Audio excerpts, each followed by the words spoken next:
Hello, and thank you for joining us today on the Rising Generation Leadership Podcast with me, Errol Lawson. If this is your first time here, we want to welcome you. If you're an organizational leader or manager in church-based ministry, in business, in academia, then you're definitely in the right place. In addition to hosting the Rising Generation Leadership Podcast, I also offer one-to-one and group coaching for leaders and leadership teams that want to improve their effectiveness and become more productive and increase their performance. Inspirational, entertaining, and engaging keynote talks that will help shift the mindset of your leaders and bring about the organizational culture that you really desire. For more information or to book a free, no obligation consultation to see whether we're the right fit for each other, simply drop me an email today at errol@errollawson.com, and I'd love to have a chat with you. Thank you for listening. Enjoy today's show. Hello and welcome again to the Rising Generation Leadership Podcast with me, Errol Lawson. And our very special guest today is Dan Miller. Now, Dan specializes in creative thinking for increased personal and business success. He believes that meaningful work blends our natural skills and abilities, our unique personality traits, and our dreams and passions. Dan is active in helping individuals redirect their careers, evaluate new income streams, and achieve balanced living. Dan's doing so many amazing things around the world, guys. I'm so privileged to have Dan with us today. Thank you so much. I'm honored to be your guest today. Dan, before we go to our interview, please fill in any gaps in your bio right there. Then give us a glimpse into what you're up to in the world right now. Wow. I've had an amazing life journey. Certainly not all roses and peaches, but just interesting at every point. Grew up as a poor farm kid. My dad pastored a little tiny church of about 40 people. So I grew up in that environment. Then we eked out a living as farmers. So I used to working with my hands and looked for other opportunities. And things have just continued to unfold. Just new opportunities all around. Today I coach, teach, speak, and write. So I'm just awed at the opportunities that I've got to speak into people's lives. And it's an ongoing process of development for me as well. It's never one direction. I learn from people that I have the privilege of engaging with. That's awesome, Dan. So tell us, where did this all begin for you? I mean, how did you get into this line of work? What was your motivation, your passion? Did you grow up in church? Have you been a Christian all your life? Yes, I have been. I mean, it certainly has changed over the years. I mean, faith, when I saw it originally, was very tight, constricted, legalistic, a lot of don'ts that you couldn't do. So when I couched my faith as that, at one point I decided I would reject that. But I quickly met people who were very deep in their faith, who didn't have as many don'ts lined up in their world as what I was used to. So my faith has broadened significantly over the years to welcome people who are at different places in their own faith journey. I love having discussions with people who have points that are different than mine, and we have interesting discussions. But as for what I do right now, I mean, that developed as a result of teaching a Sunday school class.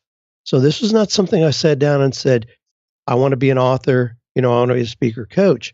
I was teaching a Sunday school class. I'm a sales guy. I'm an entrepreneur, from the top of my head to the tip of my toes. So I was doing okay in that. I mean, I always can land on my feet as a salesman. But I started teaching a Sunday school class, and it was like a vacuum in our community. We started having people from other churches and other states who would come for that class talking about career life transitions, just these inevitable change points that we're confronted with, how to navigate those, and how to really get a clear sense of our calling and purpose.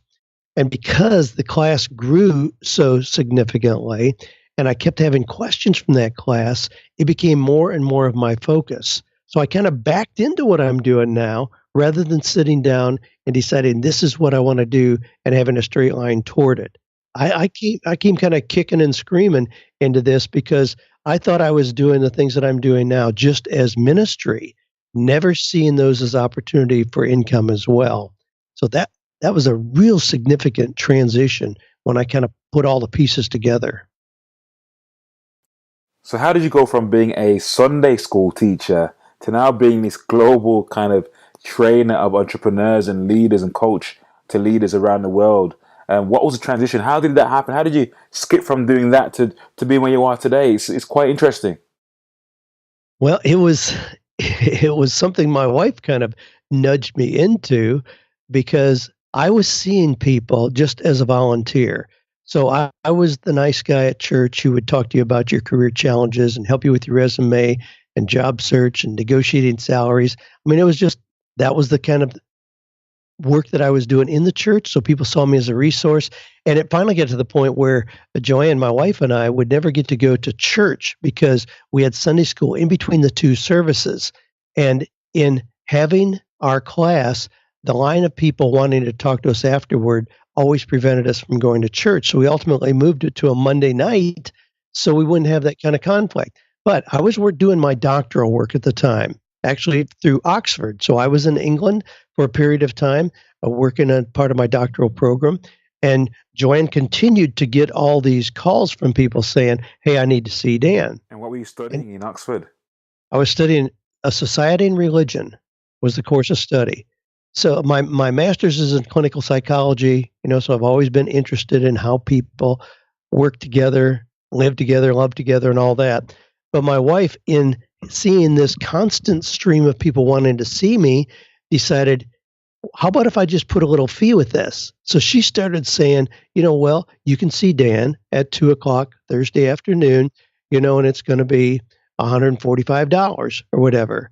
Well, when she did that, it was not like people resisted and said, "Oh my gosh, I thought he was just a nice guy at church. I don't want to pay." Exactly the opposite happened. Now, instead of just being a nice guy with a kind heart, I was seen as a professional. And I started having physicians and dentists and attorneys and pastors who were lining up to see me because now I was really a real coach. But it was in that kind of context. And so it was a transition from the ministry coaching that I was doing, and I had a business instantly overnight. That's great, Dan. Thank you. Dan, was there along that journey somewhere, was there like a turning point or maybe a sort of an epiphany, or maybe you were heading in one direction and something happened and caused you to go in a different direction altogether? Can you tell us that story, Dan? What happened in that transition when people started seeing me as a coach, and then in the Sunday school class, people immediately started from asking for materials. Somebody would say, "Wow, I've got a son-in-law who's been without work for 4 months. I want him to hear what you just taught us. What do you have that I can give him?" And I didn't have anything. So I put together, ultimately, because of so many requests, just the rough notes that I was using in that Sunday school class, where I was just kind of staying a week ahead of people and developing responses to their questions, their challenges.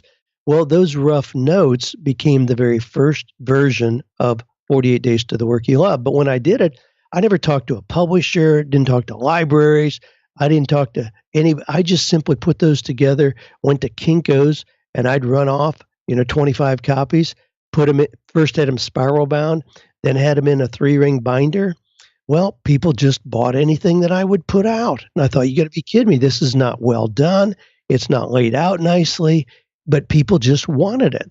Then I went to a conference with Mark Victor Hansen, co-author of Chicken Soup for the Soul, and my buddy Dave Ramsey. I said, "Hey, Dave, let's go to this thing." We were both just kind of starting our businesses. We took our wives, went to this conference, and listened to this kind, gracious man talk about how he was selling a whole lot of books and how to do that.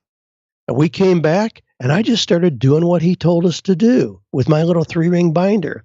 Well, in the next about 18 months, I sold over $2 million worth of that little 3-ring binder that I had with 2 cassettes in it. And I thought, oh my gosh, this is a real business.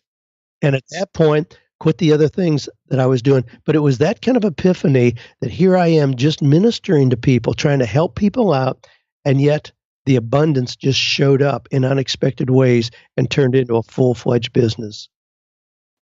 Wow, that's pretty awesome. So Dan, tell us, if you will, Dan, tell us what's been your biggest challenge in your leadership journey so far? And I'm sure there's been many of them, but what's been your biggest one to this Here, point? here well, it is, and I love the question because here's what it is. Well, I'll give you an example. Dave Ramsey, I mentioned, We were friends. We became friends years ago, 27 years ago, right when we both had gone through a real business disaster. I mean, we were crying together, crawling out from under a rock together, trying to figure out what we were going to do. And we, put our big boy panties on and we figured it out. Well, today, Dave has over 600 employees, beautiful 4-story building right here in Brentwood, Tennessee. I work out of a converted barn on my property. I'm in a horse pasture. I have 0 employees. My biggest challenge is, and those are both very much the way we designed it at the beginning. I don't want to have people to manage, employees. I want it to be real clean and streamlined. So my challenge has been how to grow my business without having the logistics of a traditional business, bigger building, more employees, how to grow and increase my impact. And so I've found some very creative ways to do that. And I have, when I say I don't have employees, I mean, trust me, I have 17 people on my team. They're not employees, but they're people that I depend on to do very significant things. But I've had to get real creative about how to embrace how God has wired me and yet grow this talent and opportunity that God has given me so that I'm a good steward of that. So what was the challenge exactly for you, Dan? Challenge is how to grow a business without having bigger buildings and more employees. And fortunately, with today's technology, there are some ways we can do that. So is that about sort of managing resources and understanding our strengths and weakness and being able to delegate things? Is that what that's about? It is that, but more than that, it's how to leverage my message and get it out there. Here's an example. We just have a brand new, not yet released